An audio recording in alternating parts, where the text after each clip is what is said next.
Então, boas-vindas a todos. Eu gostaria de dizer que é um prazer estar fazendo mais esse evento aqui, esse evento sobre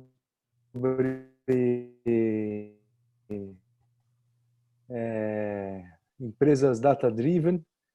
E eu quero dar as boas-vindas a todos e dizer que nós temos aqui um grande palestrante direto de Portugal para falar com vocês, que é o nosso grande amigo Sérgio Tobsfeld. Esse amigo que ele é cofundador da empresa Liga, que é uma empresa aí focada nessa parte aí de análise de dados. Ele é professor convidado de Big Data da Escola de Engenharia Politécnica da USP, executivo e empreendedor com bastante experiência internacional aí na parte de analytics. E aqui, ó, a pandemia e o home office aqui, a criançada chegou. Mas o Sérgio também é um dos pioneiros na parte de Business Intelligence no Brasil, com 22 anos de experiência e de atuação nessa área, colaborador ativo de alguns dos principais fóruns aí de Data Science e Big Data globais. E antes da Liga, ele foi executivo aí de MicroStrategy, também gerente da Pricewaterhouse, a parte aí de CRM. E ele foi responsável também por Business Development e parceria para a América Latina. Então, Sérgio, a palavra está com você, vocês estão em muito boas mãos, tenho certeza que você vai trazer muita informação relevante aí para a turma e um excelente evento para todos. Agradeço, Maurício, a introdução. Hoje vamos falar de um assunto que eu sou apaixonado, tudo que é dados eu sou apaixonado. Eu vivo e respiro esse ambiente aí há mais de 23 anos, então me considero aí um dos pioneiros aí no Brasil, porque a minha carreira me levou para esse tipo de trabalho. E nós estamos passando por um momento, até antes da pandemia, um momento em que o coração das empresas está residindo em cima de análises, em cima de dados. E mais que nunca, a área que suporta os processos de negócio, que é a tecnologia, ela ganhou uma relevância impressionante e ela faz a diferença entre as empresas que vão ser as líderes ou não. E ela tem mudado o nosso dia a dia, o nosso formato de vida.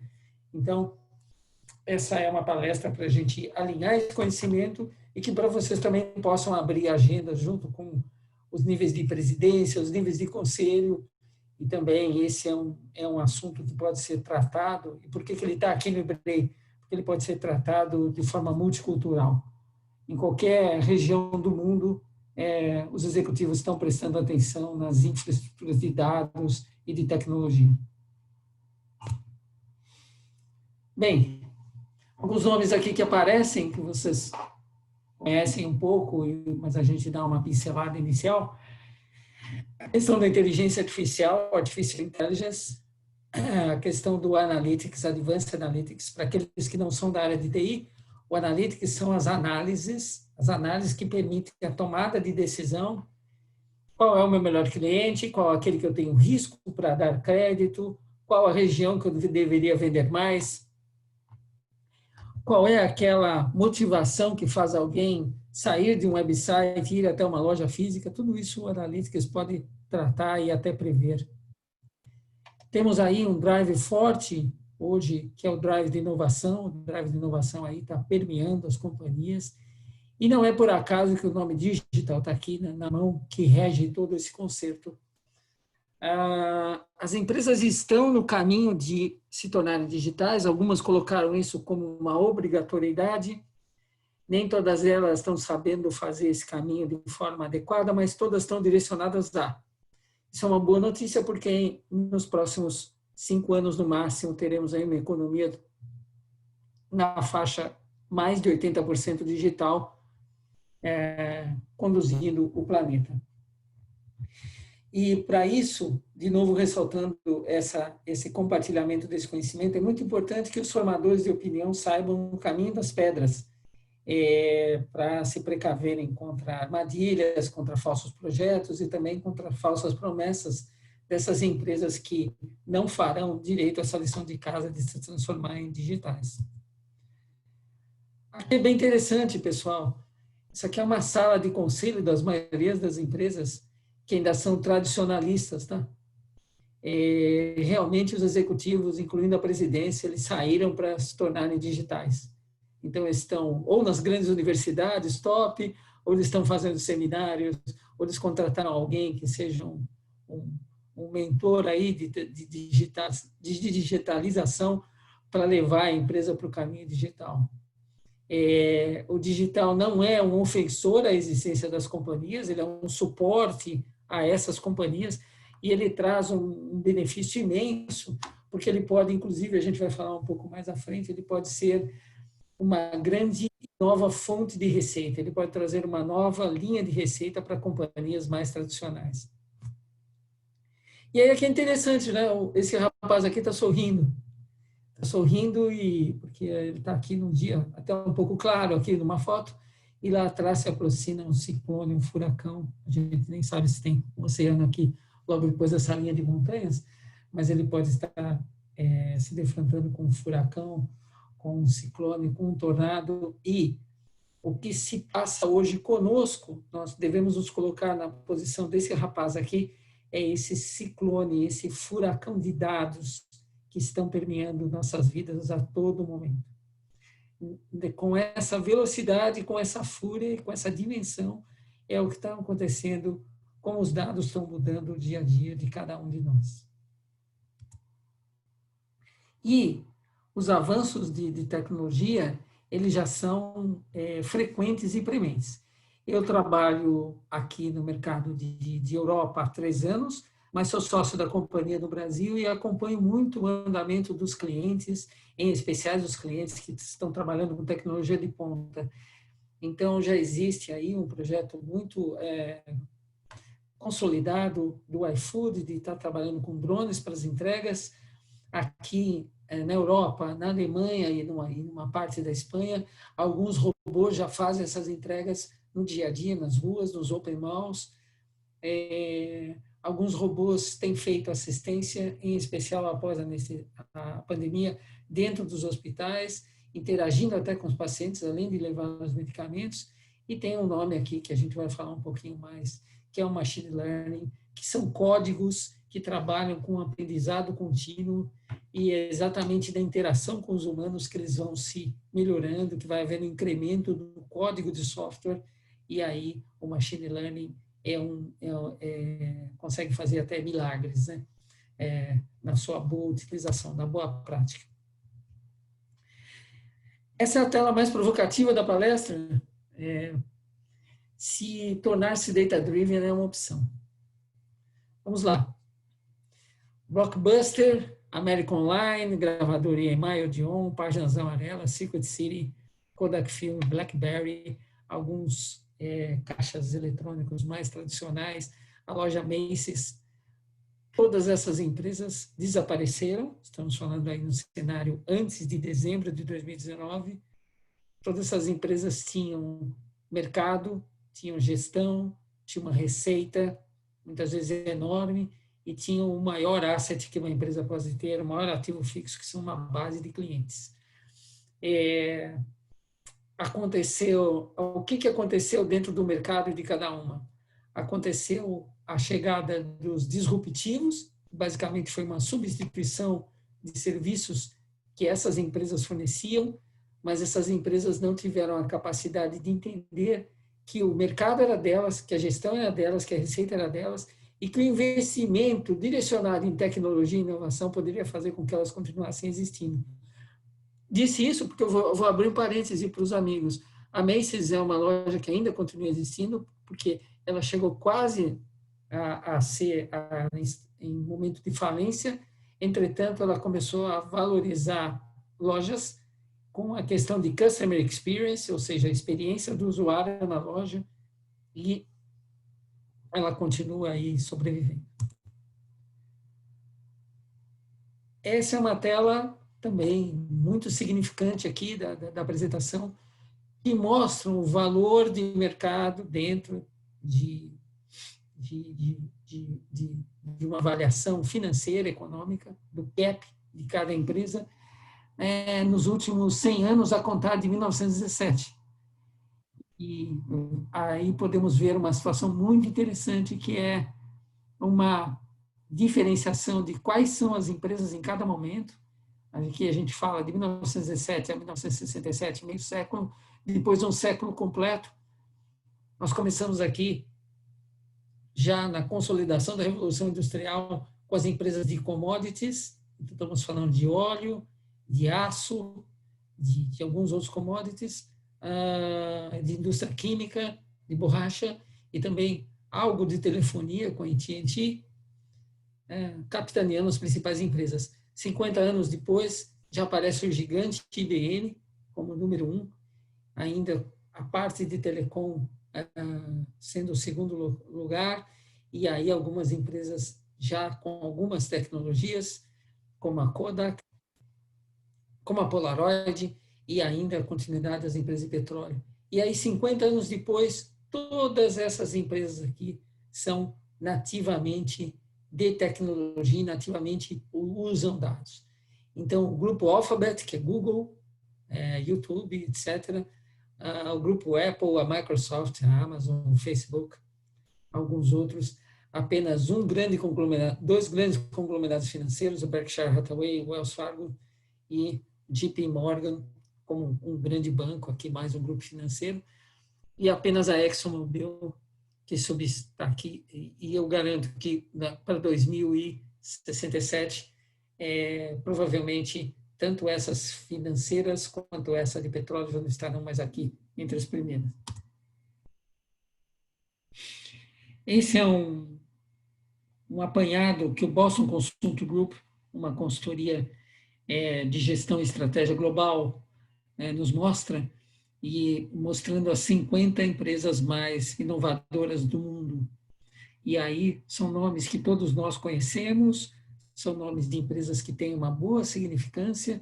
Podemos até citar por que elas são inovadoras, então desde a Apple com o lançamento do iPhone, até a Honda que já teve o seu primeiro robô no final dos anos 80, a Siemens com vários artefatos de telecom, o Airbnb com um grande disruptivo, a Nike que não para de investir na experiência do usuário, a Disney com essa experiência de entretenimento, todas elas comprovadamente inovadoras.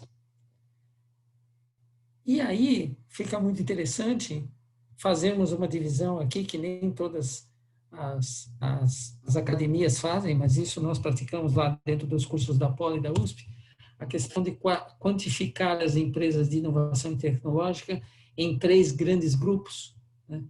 Então, existem 3 grandes grupos, segundo o material acadêmico, de empresas inovadoras. Existem as empresas need seekers, as empresas market leaders e as empresas technology drivers. As need seekers são aquelas empresas que criam, desenvolvem e entregam os produtos sob a percepção das necessidades efetivas dos clientes. E o maior destaque a gente dá para a Apple.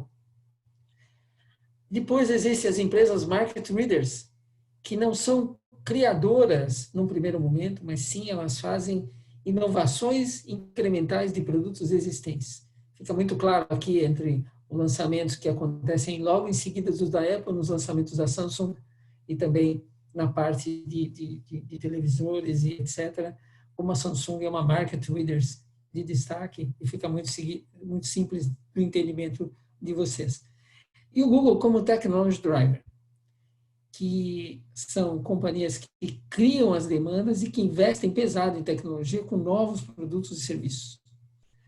Quando houve a fotografia completa do globo para que você tivesse um referenciamento com o Google Maps, naquele tempo não existiam memes, mas houveram muitas piadas, muitas coisas divulgadas na mídia, inclusive com as exceções que aconteciam nessas fotografias. Mas, na verdade, hoje tudo isso suporta todo um ecossistema não só de localização, mas de oferta de serviços, de oferta de valor, sendo que foi uma boa ideia. O grupo Alphabet tem a Boston Mechanics, se eu não me engano, que é uma empresa de robôs, e ela está fazendo investimento pesado para que trabalhos mais pesados, como transportes de carga, etc., sejam feitos por robôs pesados e totalmente autônomos. Os carros autônomos do Google estão muito adiantados e a questão de uma rede global para baratear a conexão de internet com 5G, se de um lado temos um projeto muito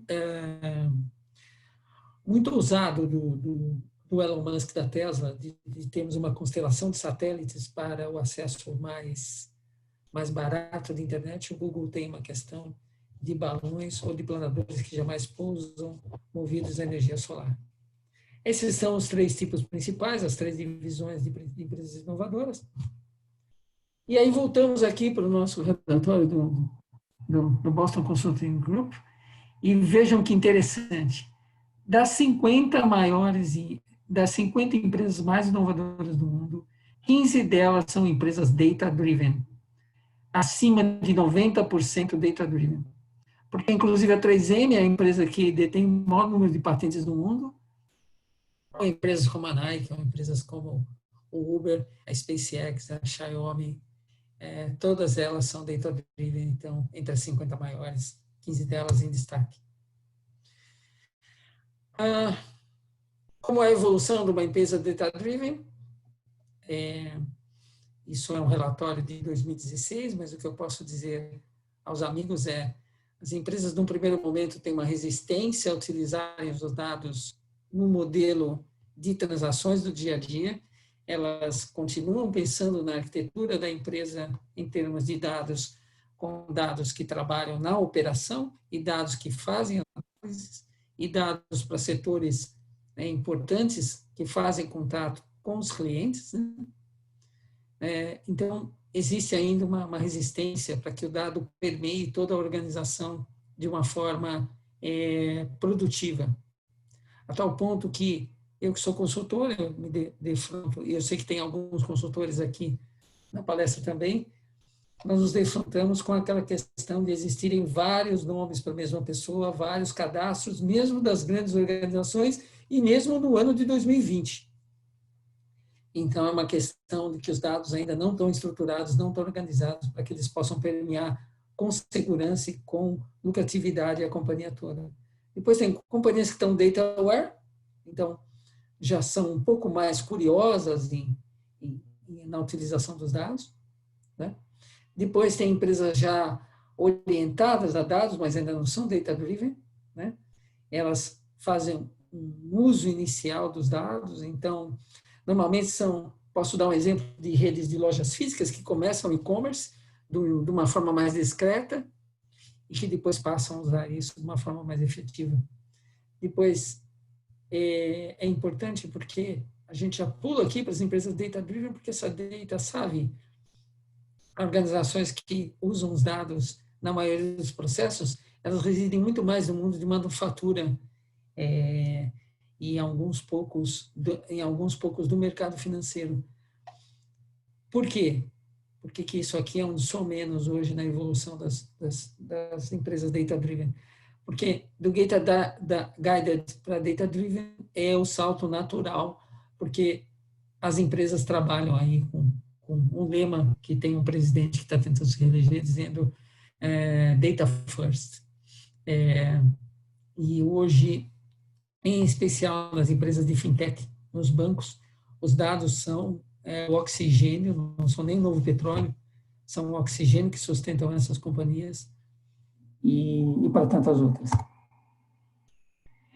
Falando do lado do business, o dado é o principal ativo dessas empresas, né? Existe até uma nova metodologia para tratar a monetização de dados chamada Infonomics, depois eu vou falar isso um pouquinho, existe um livro ótimo para que possamos aprender um pouco mais. O dado hoje pode ter uma monetização direta, você pode montar um birô de dados, recolher esses dados num grande banco de dados e vender as informações, vender os insights ali. Vocês podem ver que a Serasa Experian começou de uma forma simplesmente para analisar crédito e hoje ela vende uma série de linhas e produtos em cima de dados que são públicos ou dados que são permitidos fazer essa monetização. E hoje essa questão de Infonomics já está ganhando um peso considerável, porque capital intelectual numa empresa, esse é um exemplo que eu sempre dou nas aulas, deveria também ser considerado como um ativo da empresa dentro do balanço contábil.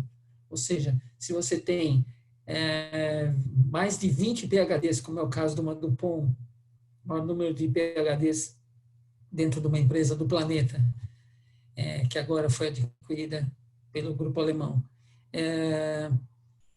Esse capital intelectual deveria fazer parte do balanço contábil da empresa. Falamos do lado do business e vamos falar data-driven do lado de tecnologia, uso do cognitivo. Muitos nomes aqui, quem não é do mundo de tecnologia, depois podemos até conversar um pouco mais, ou tem muita literatura dentro dos motores de busca, mas é importante destacar alguns aqui, para estarmos falando de empresas data-driven, a gente poderia destacar aqui 4 deles, que são Big Data, inteligência artificial, ciência de dados, a monetização de dados. Big Data são essas aplicações gigantescas que conseguem, em tempo real, varrer milhões de dados e te trazer uma resposta sobre qual o melhor produto comprar ou sobre uma tendência de mercado que você pode se antecipar ou sobre outras tantas coisas que vão te trazer insights para os negócios. A monetização de dados, falei um pouco, e vou dar exemplos aqui durante a palestra. A inteligência artificial como um expoente hoje, e aí fica um alerta, todo mundo aqui, todas as pessoas aqui que estão nos acompanhando, sabem que há muito pouco tempo atrás você ligava para alguns call centers e tinha o URA, diz que 1 para gravar sua mensagem, diz que 2 para passar ao atendimento, diz que 3 para somente cancelar o seu serviço, e algumas empresas do lado de tecnologia estão oferecendo simplesmente uma nova forma de programar o URA, e inteligência artificial não é isso, tá? A gente vai falar um pouquinho mais, inteligência artificial é um salto gigantesco no uso dos dados e que está suportando essas empresas data-driven a darem os próximos passos. Cientistas de dados, para quem não conhece, cientistas de dados são capacidades que não residem numa só pessoa. Não existe o cientista de dados completo, porque normalmente o cientista de dados, as pessoas que trabalham com ciência de dados têm uma formação e são apaixonados por matemática e estatística, são muito curiosos e são questionadores. Eles pensam fora da caixa, então eles pensam fora da caixa, mas colocando isso no conceito de design thinking. E eles gostam de desafios e de criarem novas coisas. Então, os cientistas de dados são uma junção, uma área de data science, que nós chamamos até Data Science Lab. Então, as empresas que estão performando melhor são aquelas que têm as maiores equipes de ciência de dados. No Brasil, em especial, posso citar alguns casos aqui, mas falando para vocês, são o caso do incremento dos cientistas de dados dentro do iFood e no Nubank, onde já nasceu com um time gigantesco de cientistas de dados. São aqueles que conseguem ver as várias facetas dos dados e conseguem trazer isso para uma qualidade melhor da operação e dos processos da empresa. Olha que interessante. Quais são os perfis que os cientistas de dados têm dentro de cada atividade, né?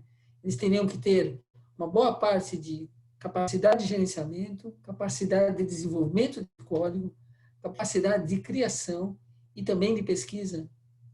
E aí, é muito interessante, que eu até aprendi uma palavra nova em inglês, existe um percentual para que você seja um ótimo cientista de dados, que dentro da composição do seu perfil, que você seja um jack of all trades, que traduzindo para o português é pau para toda obra. Então, você deveria ser, dentro de um time de cientistas, aquela pessoa que consegue trabalhar nas várias divisões dos perfis e trazer os dados. Pode parecer um pouco estratosférica essa questão de ciência de dados, mas eu digo para vocês um caso assim. Vamos supor que temos, isso foi um caso que fizemos um estudo de caso na sala de aula lá na Poli. Vamos supor que 4 pessoas fazem exercício físico, 2, entre essas 4, uma delas é um pouco mais obesa, certo? E vamos tentar criar uma aplicação ali para medir indicadores de níveis de saúde e também de capacidade de capacidade física no esporte, né? No desporto. E o interessante é que, no primeiro momento que o cientista de dados pega esses dados, ele nota que alguns indicadores de saúde daquela pessoa aparentemente mais sedentária ou mais obesa é muito parecido com aquele que tem um perfil mais atlético. E aí entram composições de genética, etc. Tal. Mas esse time de cientistas de dados de alta performance vai fazer a pergunta para esses 4. Quantas horas vocês dormem? Por quê? O sono é um marcador dentro do conceito de saúde muito importante, não só para a performance dentro do desporto, mas também para o indicador de saúde. E aí, o time que tem um grande cientista de dados líder vai fazer a segunda pergunta. Vamos analisar que tipo de colchão cada um dorme. Ou seja, se isso for apurado, além de 4 pessoas, ser apurado por milhares de pessoas, eu posso criar uma nova linha de receita de negócios, descobrindo que um tipo de colchão mais adequado para dentro de pessoas que têm um nível de atividade física X, eu posso estar vendendo isso para as fábricas de colchões e até construindo uma campanha de marketing baseada em números e em dados, que provavelmente será de sucesso. Me alonguei um pouquinho, mas vamos lá. Quais são as principais tendências de mercado hoje dentro desse mundo digital? Inteligência artificial, aplicações inteligentes e analytics, uso de drones, uso de robôs, plataformas que se conversam, ou seja, um sistema conversando com o outro, independente do humano aqui no meio. Digital Twins, que é um espelhamento do mundo real para dentro do mundo sistêmico. Então, você tem uma planta industrial operando com sistemas e dentro de todos os sistemas dos servidores da companhia, os servidores de dados, você tem exatamente o espelhamento do mundo real da planta do chão de fábrica dentro dos sistemas. O uso da nuvem a nível de excelência, ao nível do topo de tecnologia, Cloud to the Edge. Então, hoje, quando se faz um contrato com as 3 principais fornecedoras de cloud, estamos falando aí de Google Cloud, Amazon e Microsoft Azure, você, como cliente, como empresário, os empresários aqui da palestra, você não precisa estar preocupado com volume, com segurança, com performance. Vamos dar casos reais. Tem um novo show de uma banda como o U2 e, normalmente, os canais de vendas caem no primeiro minuto que abre a janela de venda dos tickets. Hoje, a estrutura que essas 3 têm é muito possível de você suportar a casa de milhões de pedidos no mesmo segundo, no mesmo ponto de entrada, sem a queda do sistema do site de compras de ingressos. Tá? As experiências de imersão são muito hoje impressionantes e avançadas, até para a questão do mundo da telemedicina, essa experiência de imersão, ela está sendo usada como tecnologia edge, de ponta, né? E não só no mundo do entretenimento. E aí vem a inteligência artificial. Desculpem aqueles que já estão familiarizados com o termo, mas é importante a gente saber que, primeiro, a inteligência artificial não surgiu agora, ela surge lá nos anos 50 e 55, com o cientista americano John McCarthy, que definiu a inteligência artificial como a ciência e engenharia de fazer máquinas inteligentes. Né?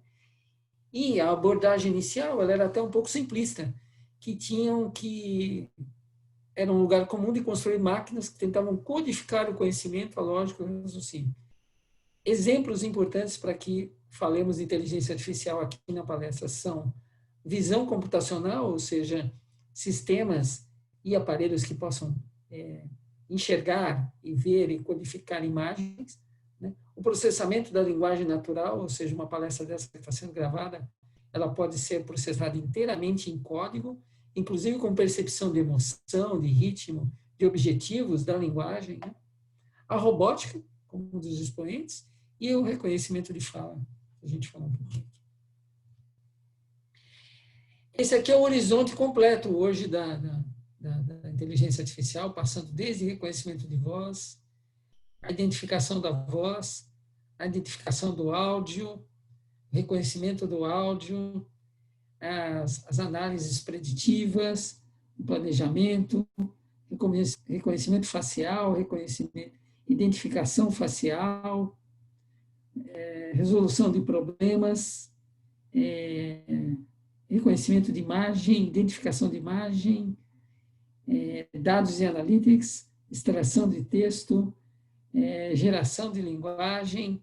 Alguns, hoje existem já machine learnings, escrevendo matérias e artigos na mídia, em jornais e até livros.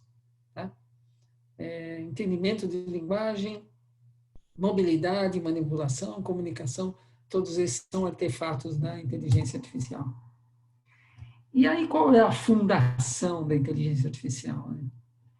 Eu destaquei aqui para vocês, porque é bem importante numa conversa mais aprofundada que vocês possam ter. Existem dois componentes que estão praticamente em todos os sistemas, em todos os serviços e em praticamente todas as coisas do mundo atual, que são a inteligência artificial e o machine learning. O machine learning é esse código que ele vai sendo aprimorado ao longo do uso, ele vai aprendendo de uma forma automática por tentativa e erro e por incrementos, e os desenvolvedores do machine learning fazem ajustes, mas ele tem essa capacidade já no nascimento de trabalhar com amostragem de dados, desses resultados de dados poder sugerir algumas coisas, e ele é muito interessante.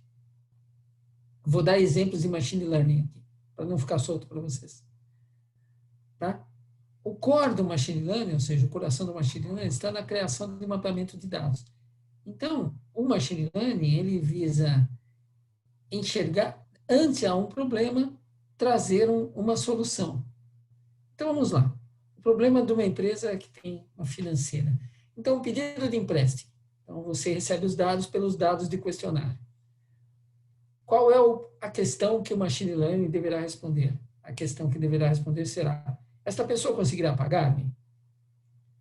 Depois, uma área de varejo, onde é importante fazer uma previsão da distribuição de logística dos produtos dentro de uma rede de supermercados, por exemplo. Então, eu preciso ter uma previsão de demanda, e aí os dados que eu tenho são a situação das lojas e a situação do mercado em geral naquela linha de produtos. O machine learning vai responder para você quantos produtos serão comprados. Depois, dentro desse mesmo cenário de varejo, ou de lojas de departamentos, etc., a nossa questão é uma propensão de compra, e aí os dados vão alimentar-nos com perfis e as transações que foram feitas, né? Para que o machine learning diga, o cliente irá comprar ou não. Isso é muito interessante, porque isso pode acontecer em tempo real ou até num momento preditivo, antes que eu faça uma nova campanha de lançamento do produto ou estoque novos produtos em toda a minha loja. O machine learning vai me dizer de uma forma muito assertiva, mais de 90%, se o cliente irá comprar ou não. Previsão de falhas. Hoje a indústria de manutenção de máquinas e equipamentos é um mercado milionário. E como é que recebemos os dados? Pela leitura de sensores, por informações que vêm até da força de trabalho em campo. A questão é que o machine learning hoje consegue trabalhar com Big Data se isso irá falhar nas próximas 4 semanas. Não sei se os senhores estão acostumados com a indústria de celulose. A indústria de celulose, normalmente as grandes fábricas têm uma máquina só, onde entra a madeira e sai a celulose do outro lado. É uma máquina que trabalha 100% do tempo, 24/7, E uma falha num processo desse pode gerar milhões de euros ou de dólares de prejuízo. Os sensores sempre existiram dessas máquinas, mas hoje, com Big Data, que trata dados estruturados e não estruturados, o Machine Learning pode dizer em que momento essa máquina irá falhar, e aí eu posso antecipar a minha manutenção ou fazer um novo contrato de manutenção dessas máquinas. A troca de clientes. Então, os clientes trocando de fornecedores. Você tem o perfil deles, tem o mapeamento das atividades, e aí o Machine Learning vai responder: o cliente cancelará esse contrato? E o diagnóstico médico, hoje, processos muito interessantes que usam Machine Learning e inteligência artificial fazem leitura de retina, e existe uma startup aqui em Portugal que chama-se iLof, que está fazendo uma leitura dentro de células que podem ser cancerígenas ou não, ou até sintomas de Alzheimer, doenças degenerativas, com a inferência da luz dentro das células. E todo esse espectro de imagens é tratado com inteligência artificial, uma coisa fantástica, porque nem os mais poderosos microscópios chegaram no detalhe do que acontece numa célula quando a luz passa por ela. Tudo isso dentro do modelo matemático traz a resposta: esta doença irá acontecer? Como é o processo de tomada de decisão em tempos de empresas data-driven? Ou seja, nesse ambiente data-driven, porque devem estar se perguntando por que o Sérgio fala tanto data-driven e por que esse é um assunto tão relevante. É porque hoje empresas que não são de dados recebem a encomenda pelas grandes consultorias ou até pelos gestores que estão antenados na sobrevivência, na expansão da companhia, dizerem: olha, nós temos que nos tornar uma empresa de dados. Uma grande empresa de seguro-saúde, uma grande empresa de produção de insumos para montadoras da linha automotiva, grandes companhias aéreas, todos eles têm recebido essa demanda de tornarem-se data-driven. E como é esse processo de tomada de decisão? Do lado de tecnologia e dados, temos um lado de tecnologia e dados, temos um lado de perfísico, de conhecimento humano. Está sendo exigido hoje dentro desse processo de decisão são que temos que trabalhar com a complexidade e diversidade das diferentes fontes de dados, temos que estar preocupados com a qualidade dos dados e com a governança. Então, não é porque temos uma base de dados que ela é 100% confiável, deve existir um processo de qualidade de dados aqui. E os usuários, em especial os usuários, devem trabalhar com a governança para que as tomadas de decisão sejam todas orquestradas, para que elas tragam a mesma versão da verdade. Eu que estou há tantos anos nesse ramo, uma das coisas que mais atrapalha o crescimento e o sucesso das empresas são as várias versões da verdade, e todas elas residem nos sistemas. A dinâmica de acesso e autonomia para tomar decisão é importante.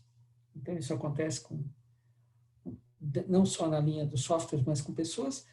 E dentro da parte, que hoje é uma novidade dentro do processo de tomada de decisão de empresas data-driven, são o surgimento da metodologia Agile, para quem não está familiarizado com o nome, é uma metodologia de desenvolvimento de projeto de ciclos muito curtos, e que equipes trabalham de formas a entregar os resultados num modelo muito curto, sempre trabalhando no nível de quase 100% de excelência, ou seja, em ciclos curtos e montando as fases muito rápidas.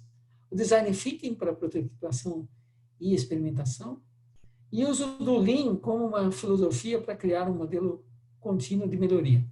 Em especial nos países anglo-saxões, o Lean é ensinado desde pequenininho. E a grande vantagem do Lean é que ele tem 3 pilares, né? Você aciona todas as coisas, quando você erra, você revê esse erro de forma muito rápida e recomeça.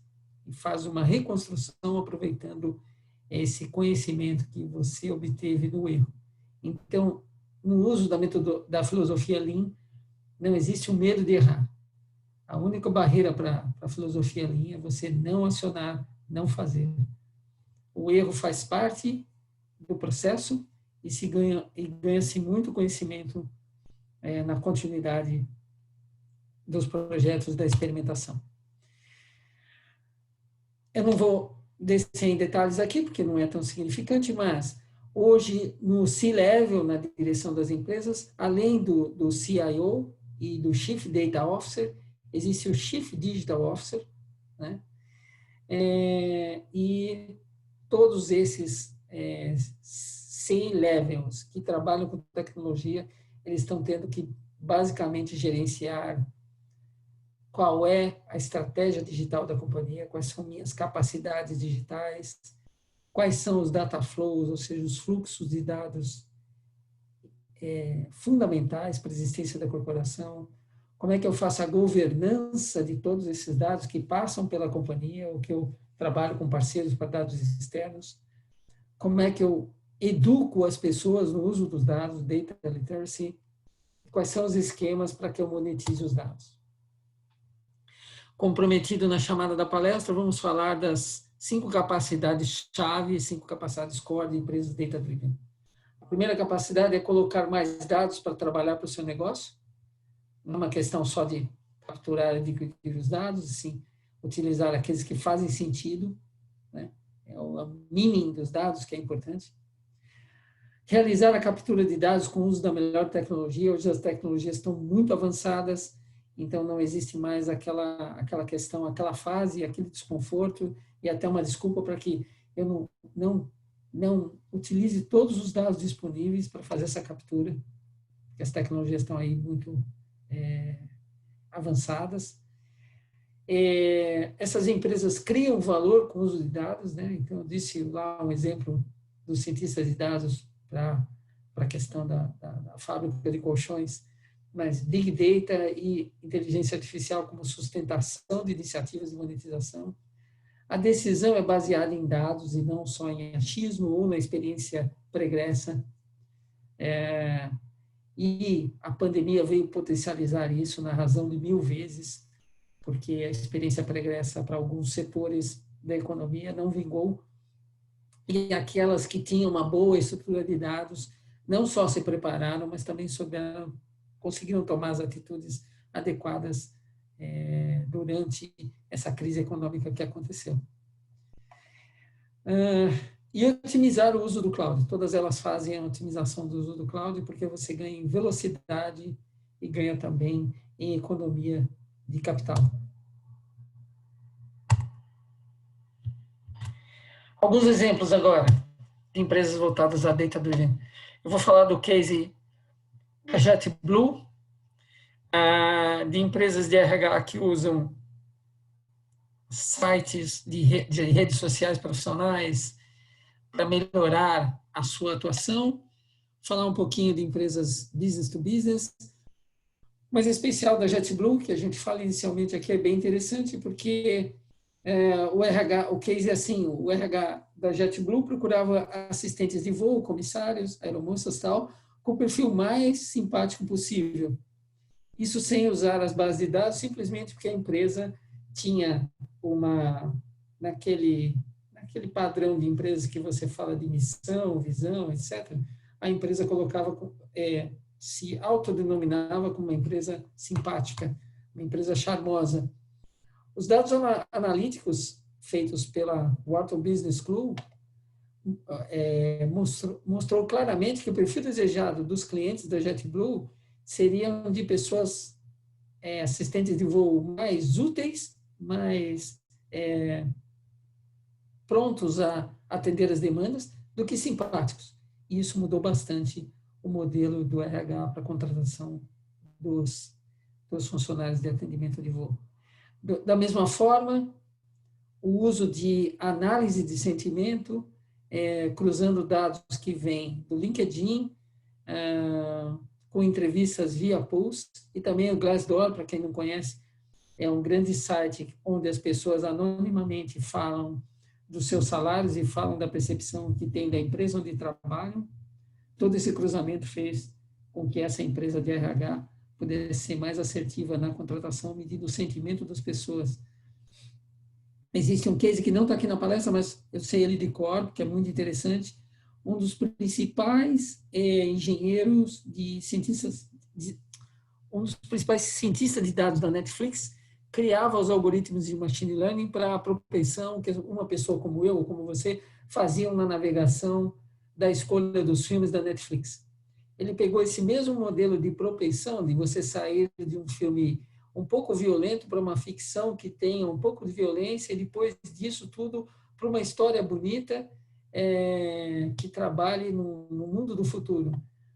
Ele pegou esses mesmos diferenciais do algoritmo e criou uma empresa de RH totalmente digital, onde ele prevê não só aquelas pessoas que estão para sair da empresa, mas aquelas que estão com alguma barreira para vir à empresa, já que elas têm uma percepção diferenciada da imagem dela, e também aquelas pessoas que são executivos extremamente felizes, ou até dos níveis menores de gerência, mas estão felizes, mas que esse algoritmo prevê que, de uma hora para outra, eles podem abandonar a empresa sem aviso algum. A Textron é um case de monetização de dados que comprova a eficácia da questão do data-driven. A Textron é uma empresa americana, controladora da Bell e da Cessna. Então, basicamente, eles constroem aeronaves. Tá? E aí, para dizer para vocês como é a questão dos dados da monetização, tem um quote aqui, uma declaração do Matt Codner, que é o diretor global de RPA e de Analytics, que diz assim: olha, o nosso pessoal de finanças costumava rir da ideia de que os dados e a informação deveriam ser encaradas como um ativo. A realidade é que, na maioria dos nossos funcionários, o nosso negócio são dados. Por quê? 70% dos nossos funcionários não tocam em aeronaves, mas 100% deles tocam em dados. Bacana. O case Data Driven da Netflix, todos vocês têm bastante informação do sucesso do Netflix trabalhando tipicamente com dados.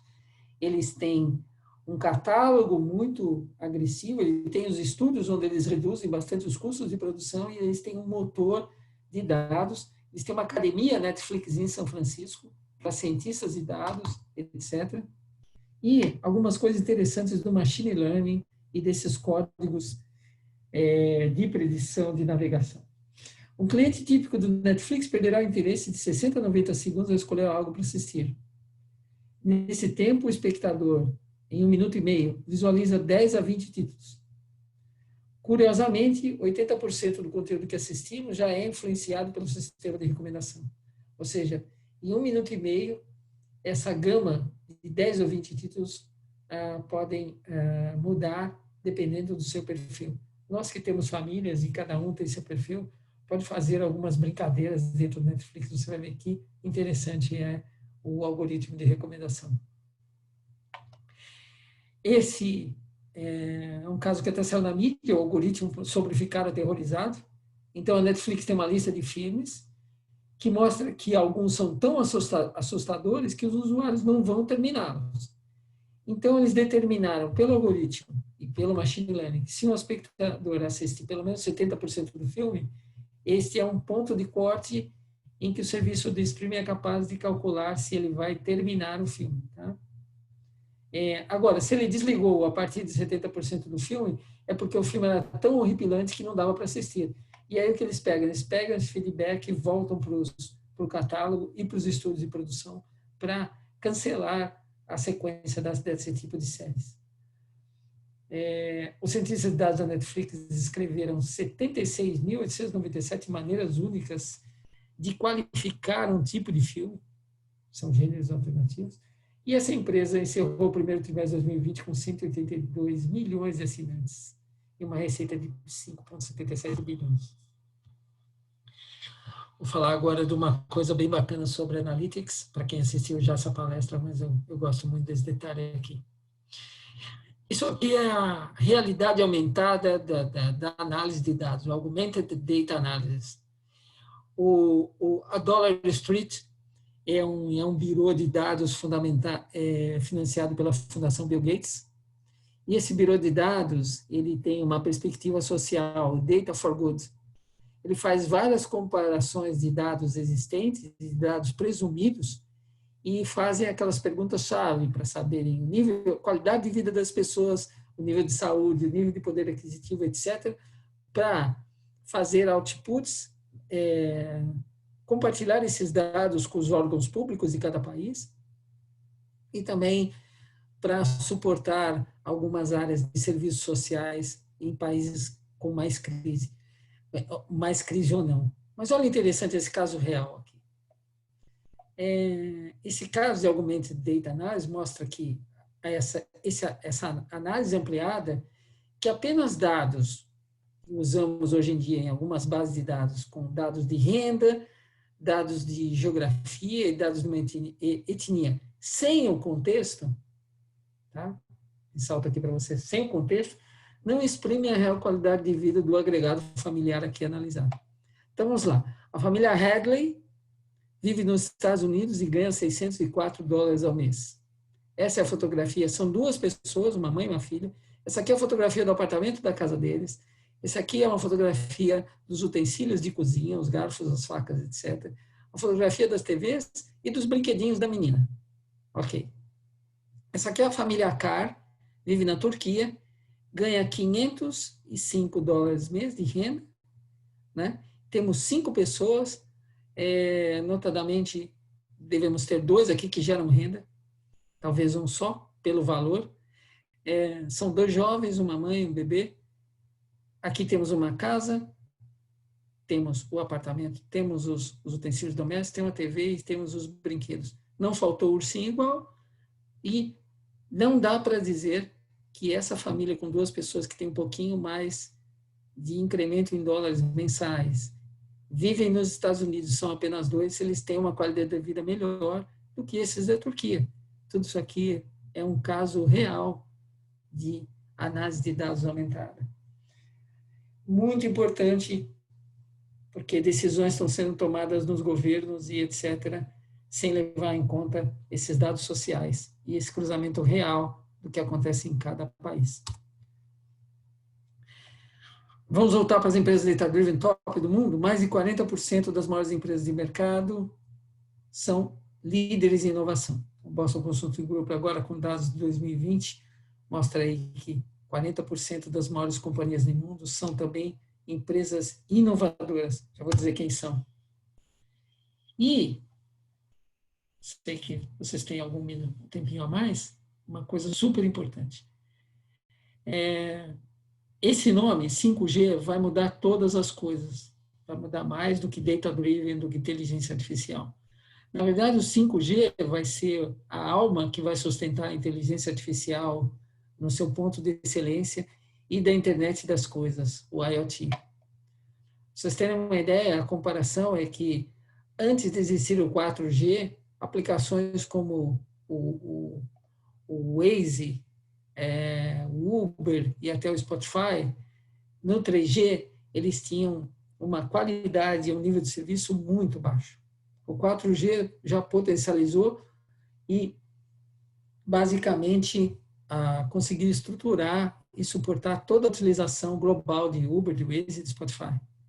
O 5G já está em 34 países.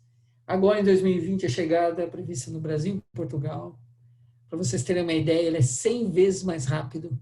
Então, ele vai poder realmente viabilizar a internet das coisas, cidades inteligentes, carros autônomos, tudo que se imagine em termos de tempo de resposta em tempo real, né? Vai ser um grande alavancador de negócios de inteligência artificial. E essa companhia britânica aqui, IHS Market, diz que o 5G vai acrescentar 12 trilhões e 300 bilhões de dólares à economia até 2035. Foco nisso, quem quiser investir não vai ter nenhum problema financeiro.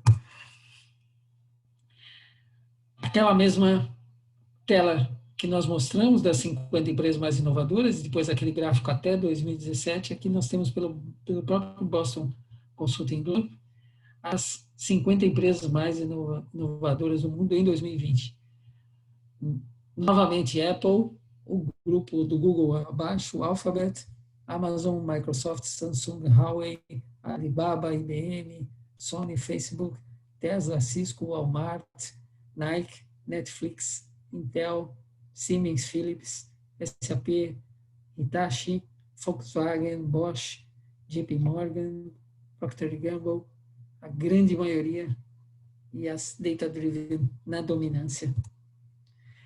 Pela Standard Poor's, a Bolsa de Nova York, as 10 top companhias em fevereiro de 2020, e aqui o valor delas de mercado, Microsoft, Apple, Amazon, Google, Facebook, todas elas dominando, acima de Visa, acima de JP Morgan, etc.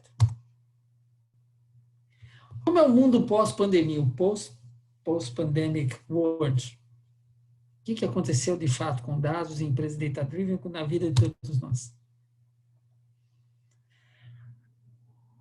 A partir de agora, após o cenário no pós-coronavírus, as relações humanas e a tecnologia, elas basicamente casaram-se de fato. Na verdade, elas agora, obrigatoriamente, as relações humanas e tecnologia vivem na mesma casa. Tudo que aconteceu em termos de maior utilização, maior potencialização, vou mostrar até o gráfico de crescimento das empresas durante a pandemia, obrigou-nos, independente da classe social, etc., a estar mais próximos e a entender que a tecnologia pode trabalhar para o homem e não o homem para a tecnologia. O que vem de tudo isso? Um incremento gigantesco de interfaces sem contato, os contactless, investimentos em uma infraestrutura digital confiável e fortalecida, um melhor monitoramento utilizando internet das coisas e Big Data, o desenvolvimento de medicamentos com inteligência artificial e também de diagnósticos, etc. A telemedicina, né? Então, a medicina, o 5G vai viabilizar a medicina de uma forma sensacional ao redor do globo todo. O incremento nas compras online, o aumento de confiança nos robôs, os eventos digitais, o homework, as reuniões, todas elas acontecendo. Estamos aqui vivendo isso, estou aqui em Portugal, vocês no Brasil, falo 2 vezes por semana com os Estados Unidos, tenho um amigo na Índia, e eu já fazia isso porque sempre trabalhei com TI, mas agora se tornou uma coisa em que todas as áreas das companhias já fazem, inclusive com os pares fora do país. Aconteceu um aumento no uso e adoção de esportes, né? E a própria resiliência das pessoas está gerando inovação, com a criação de novos apps, com a criação de novos processos de tecnologia. Quais serão os principais perfis de trabalho no mundo pós-coronavírus? De acordo com o Fórum Econômico Mundial, 35% dos perfis hoje essenciais vão mudar nos próximos 5 anos. Isso é bem interessante, um pouco assustador, mas 35% dos perfis essenciais nas cadeias de produção até nas cadeias de infraestrutura médica, na mobilidade, tudo isso vai mudar nos próximos 5 anos. Os perfis que irão sair do outro lado, que irão vencer, serão as habilidades digitais e de codificação. Na maioria das escolas da Califórnia, hoje, no 2º ano do curso básico, já começa-se a programar, tem até a programação em Java, se eu não me engano, a partir do 4º ano. A perspicácia técnica, então, tecnologias como inteligência artificial, IoT, realidade virtual e robótica, deixarão alguns negócios que ainda são resistentes, né? Mas que vão estar aí abertos a até possíveis novas pandemias. Então, essas tecnologias vão fazer parte muito mais do nosso dia a dia. E tudo isso só vai funcionar se houver uma educação, uma alfabetização em cima do uso de dados, a importância deles, etc. Eu vou dar um exemplo para vocês. A grande parte das empresas tem um papel de uma pessoa chamada Database Administrator, o DBA, o administrador do banco de dados. Normalmente, dependendo do porte da empresa, não são muitos, deveriam ser muito mais. Alguns deles documentam um pouco as atividades, eles têm um mapa de toda a base de dados da companhia em alguns documentos pessoais ou até na cabeça deles e alguns em processos, que é muito importante. Haja vista que alguns softwares que varrem a empresa toda, eles muitas vezes deixam a importância menor a esses database administrators, mas isso é muito importante porque esse conhecimento tem que estar sendo compartilhado nas companhias, etc.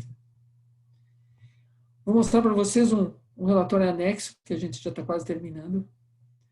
Quais são as maiores companhias do mundo no meio da pandemia e logo depois da pandemia. É um relatório do Financial Times. Acho que vocês todos conseguem ver. Estamos aqui, olha, Financial Times. Num ano de devastação econômica, temos aí a Amazon, que rapidamente gastou 4 bilhões de dólares para melhorar toda a cadeia de entrega de produtos durante a crise, e aí ela teve um adendo de capital de 401 bilhões em valor, em valorização, tá? A Microsoft, que durante a pandemia, num só dia, em abril, recebeu 75 milhões de pessoas usam o Teams. E num dia só de abril, ela teve um incremento de 20 milhões de novos usuários. A Microsoft, que conseguiu fazer aí uma estruturação muito importante para atender as pessoas no tempo de pandemia, potencializando o cloud deles, também possibilitando jogos online. A Apple, que fez um movimento agressivo para que os produtos continuassem chegando nas lojas, que fossem entregues nas casas das pessoas, porque todo mundo que foi para home office precisava de novos produtos, novos smartphones, etc. E a Apple conseguiu ter um crescimento aí de 219 bilhões. Coisas interessantes a Tesla, coisas muito interessantes como o Zoom, o PayPal, meios de pagamento. A Netflix com um crescimento gigantesco nos primeiros e segundo trimestres de 2020, com crescimento de um aumento gigantesco de número de usuários. O Facebook como um captador de receita, já que as pessoas ficaram em home office, de receita, de publicidade, de marketing. O grupo Google, tá? Coisas muito bacanas, depois eu posso compartilhar com vocês esse relatório do Financial Times. Está aqui. Vamos fechando agora. Como criar uma cultura data-driven? Quais são as melhores práticas? Primeiro, se isso não aconteceu ainda dentro da companhia ou da empresa que vocês atuam ou que tem contato, isso tem que ser patrocinado e entendido pelos tomadores principais de decisão. Os donos da empresa, os principais acionistas. Isso tem que ser uma coisa de cima para baixo, uma coisa top-down. As melhores práticas é que você busque as melhores tecnologias, que elas tenham um processo de automação de funcionamento, né? O uso de vários tipos de diferentes de inteligências artificiais, ou seja, numa só aplicação do smartphone, você pode ter reconhecimento de voz, um reconhecimento facial, tudo isso já tem um motor atrás que trata o seu sentimento, o sentimento análises, e vai te sugerir uma melhoria na sua qualidade de vida, ou a melhoria de uma economia de um produto que você queira adquirir. O uso de várias nuvens, hoje é uma realidade, uma coordenação dos machine learning, de ciência de dados, que seja feita também uma educação dos dados corporativa e a mudança da mentalidade nas companhias. Essa mudança do mindset é muito importante Aqueles que não quiserem realizar, estão vendo lá o gráfico das principais empresas. Algumas empresas são puras de tecnologia, mas digo para vocês que, por exemplo, que empresas de indústrias químicas, empresas até de manufatura, empresas de entretenimento, elas são todas hoje voltadas a data-driven. Qual é o roadmap aí das companhias data-driven, tá?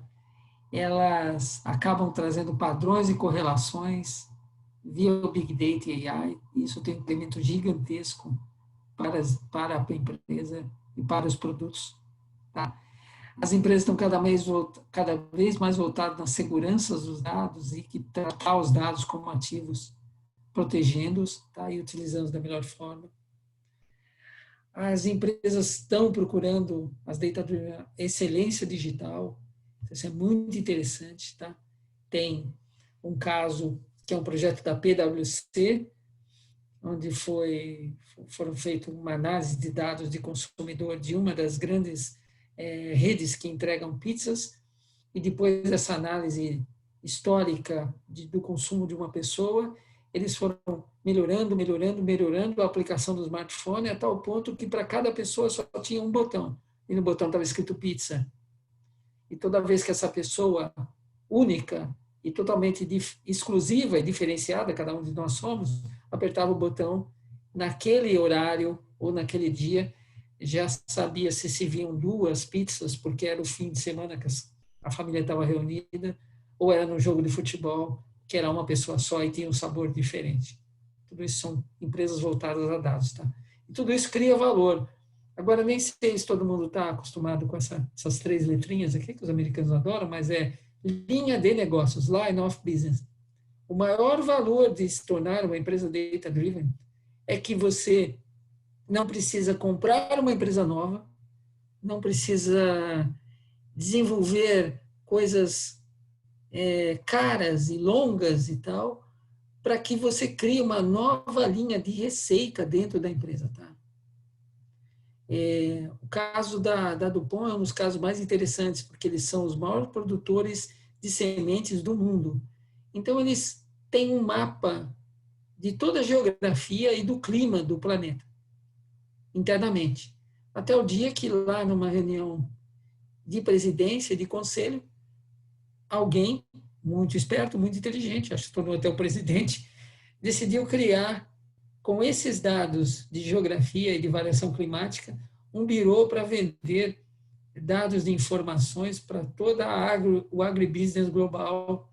E aí depois isso também foi incorporado com uma empresa que a IBM adquiriu, criaram uma joint venture, e hoje eles têm, com os dados que eles já tinham, uma nova fonte imensa de receitas. Quem é a Liga? Aproveitei aqui, conversei com o Maurício, não tinha problema nenhum dizer 5 palavras. Nós somos uma empresa que só trabalha com dados e analíticas, então todas as questões de dados e analíticas nós trabalhamos.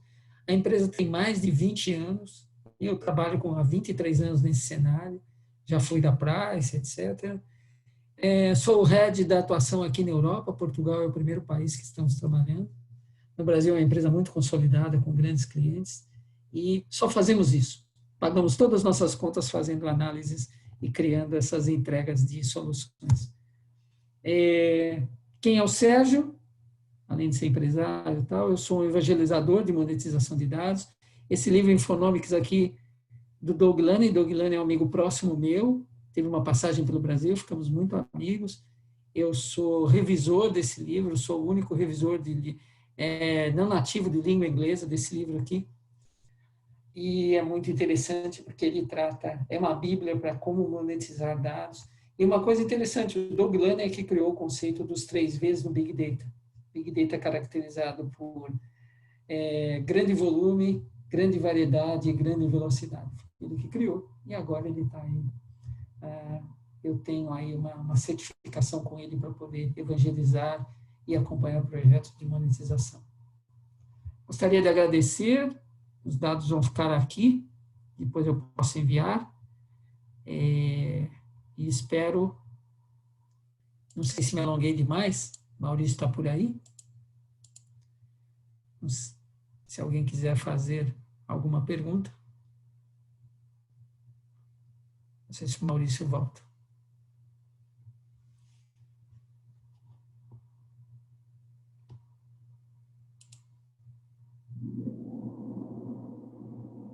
Estou vendo meu amigo Lino. Simone, não sei se está. Acho que o Maurício não está mais. Olá, Sérgio. Eu estou sim. Maravilha. Simone, oi, Simone. Oi, super obrigada. Super obrigada aí pela palestra. Interessantíssima. Esse tema sobre dados, o mundo atual, as mudanças do mundo, a utilidade dos dados, o novo contexto na pandemia. Foi de grande utilidade a sua palestra. Que bom. Eu vou depois compartilhar isso no repositório do eBay. Não sei como o Maurício vai querer fazer, mas eu tenho lá um sumário aí da palestra para vocês. Tá ótimo. Tá? Perfeito. Estou vendo amigos aqui de longa data, alguns novos, alguns conhecidos. Minha amiga Luísa Setani está aqui, minha amiga Ana Ivanova. Parabéns, Sérgio, foi maravilhoso, viu? Ah, muito obrigado. Eu só não consigo falar em italiano ainda, Luísa, mas... não tem problema, eu falo português que eu entendo inglês também. É. Parabéns. Foi ótimo, Serginho. Muito obrigada. Agradeço, Ana. A gente está junto. E não vou falar mais, a Simone já falou, a Luísa também. E esse é o Heitor, meu neto. Ah, que legal. O filho da Ludmila. E, olha, foi excelente o evento, muitíssimo obrigado. Para nós da informática é sempre bom. Né? Olha, Ana, já que você está falando de filho, você não conhece o Bernardo, esse garoto. Ainda não. Opa! Esse é o Bernardo, Ana. Lindo, parabéns, linda família. Puxou a mãe. Essa aqui é minha... Serginho, essa aqui é minha... anos tem? 7 anos, Luísa, fez. Nossa, parabéns. Olha só. Obrigado. Maravilha. Tá falando um português daquele. Ele fala assim, deitei o leite, papai. Aí eu falo, pô, o leite não deita, né? Então... Ô, Sérgio. Sim, senhor. Um abraço, gente. Um abraço, Soninha. Ô, Sérgio, sim. Eu gostaria de agradecer aí a sua disponibilidade em fazer essa palestra para o pessoal do IBREI. Eu acho que foi um resultado excelente, muito bom. E continuamos contando com você aí em Portugal, né? Sim, vamos aí, vamos ampliar a atuação. Vamos ampliar a atuação. Tá bem, gente. Aqui é um pouco tarde, aí são 7h20, aqui são 23h17. Olá, Sérgio. Ainda tem um bacalhau para comer. Sérgio, boa noite. Desculpa não abrir a minha... Oi, Cláudio. Desculpa não abrir a minha câmera, mas é porque eu estou num lugar que o sinal está muito fraco. E, bom, primeiro, eu acho que, pelo visto, eu sou uma advogada, né? E professora de Direito aqui na nossa turma. Então, eu quero, antes de mais nada, parabenizar a instituição, né, a entidade pelo evento, parabenizá-lo pela palestra. E escutando você, eu, né, não poderia deixar, levantando dentro, né, desse mundo, né, que eu ouvi, você é um levantador nato de dados, né? Eu acho que fica uma sugestão, não sei se o Maurício está ouvindo, não sei o que ele pensa sobre isso, porque ele também é da área jurídica. Cada vez que você se aproxima mais incrivelmente do ponto fulcral, do não errar, estou dizendo não, do ramo empresarial, porque o ser humano, ele, né, ainda que ele não queira errar, ele é passível, né, das intempéries da vida, uma doença. A empresa não, em tese ela é sólida, ela tem seres humanos lá dentro, mas que são substituíveis, a gente sabe disso. Mas cada vez que os dados vão ficando mais precisos, as empresas deixam de ter a seu favor juridicamente a questão do caso fortuito e força maior, como isenção de responsabilidade civil por ações de omissões. Vocês conseguiram já, porque aqui no Brasil é muito difícil, esses dados poderiam talvez ser levantados por meio de decisões judiciais. Só que as decisões judiciais aqui no Brasil, elas têm eficácia depois de uns 10, 15 anos que você ficou brigando no judiciário, né? Em outros países, não. E dependendo do país, ir ao Poder Judiciário é caríssimo, é alta elite, acaba se resolvendo tudo numa boa mediação. Você já pensou nisso? Eu particularmente, Doutora Cláudia, sim, doutora Cláudia, a pergunta é muito interessante e ela é bem complexa, a resposta. Tanto a pergunta... eu na verdade, eu fiquei pensando, mas eu tenho estou jogando essa ideia para você, entendeu? Mas eu tenho a resposta. Eu tenho. Oba! A resposta é assim. No mundo todo, não só no Brasil, essa questão de análise de dados em termos jurídicos, ela esbarra na questão de uma privacidade até anterior à da LGPD. Isso. Ela passa por conceitos como ética, como melhor prática do uso, como independência do dado pessoal, né? Que o dado de uma pessoa é sempre dela, a imagem é nossa, o dado é seu, sua atitude, seu comportamento, etc. O que as empresas já estão começando a fazer, doutora Cláudia, e algumas já se tornaram até startups nisso, é que elas estão pegando dados reais de pessoas que autorizaram e estão usando um conceito que chama-se dados sintéticos, que é simplesmente colocar uma máscara, um disfarce em cima do dado da pessoa. Isso. O que o dado sintético faz, essa máscara? Ela traz um anonimato para que isso não seja legalmente imputado em penas. Não, mas não é esse o meu ponto. O meu ponto é o seguinte, eu vou te dar um exemplo. Bom, eu tenho quase 60 anos, então... E a foto não é antiga não, tá, gente? É que a foto foi bem tirada. Então, eu passei por várias fases da responsabilidade civil.